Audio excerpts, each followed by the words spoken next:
Penny Wong also announcing Australia will reopen its embassy in Kyiv in Ukraine after its closure in 2022, shortly after Russia's invasion. Is this the right time?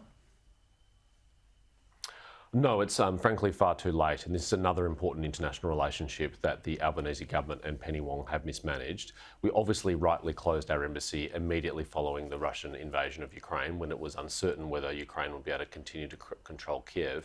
But after it became apparent that they were able to do so and repel Russia's initial invasion, we should have immediately reopened the embassy, as our many like-minded partners did, including Canada, with whom we are a co-tenant in the same building in Kyiv. They reopened their embassy in May 2022.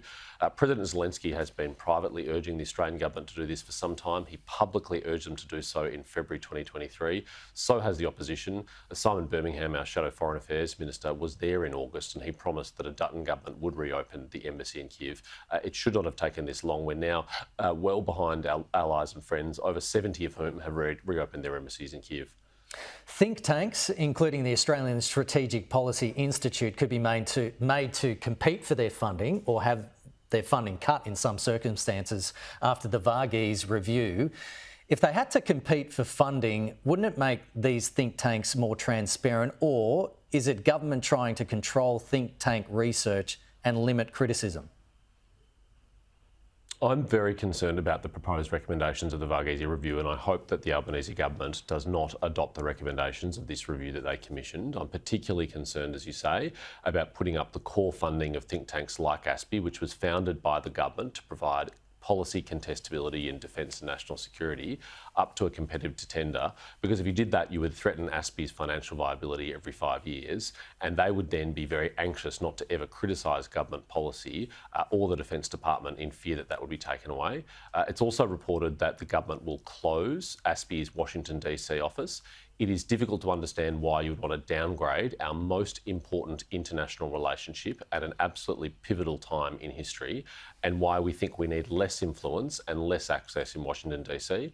ASPI had remarkable access and influence to the first Trump administration. We know the Albanese government does not have good relations with the Trump administration and many of its key appointees, based on the public comments that many ministers, including the Prime Minister, have made. So we should not be shutting down any avenues to influence. Frankly, we need to be using all elements of statecraft to support our most important relationship and to make sure projects like AUKUS continue. And ASPI's DC office was a very important part of that, as is the Australian-American Leadership Dialogue, which is also reported to have come under scrutiny from the Varghese review. And anything which would undermine that important bilateral forum would be completely counterproductive. ASPI government funding was included in a list of 14 grievances by China to the Australian government in 2020. Is this capitulation to China? Well, I think that's exactly how the policy community in Australia would interpret this. They would see that the Chinese government has made a demand for ASPI's funding to be curtailed, the Albanese government following through on that demand, and therefore they would ask questions of themselves: can we do any research which is critical of the Chinese government? Or if we do so, will we also have our research funding provided by the Australian government taken away? I'm very worried about the chilling effect that that would have.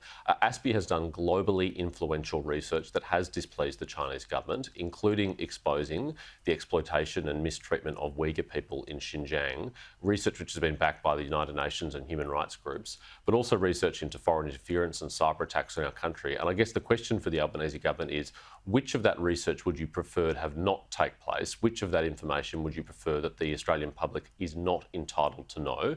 Because that's the message they are sending if they take away ASPI's funding or curtail it in any way. James Paterson, appreciate it as always. Thank you. Thanks, Kitty.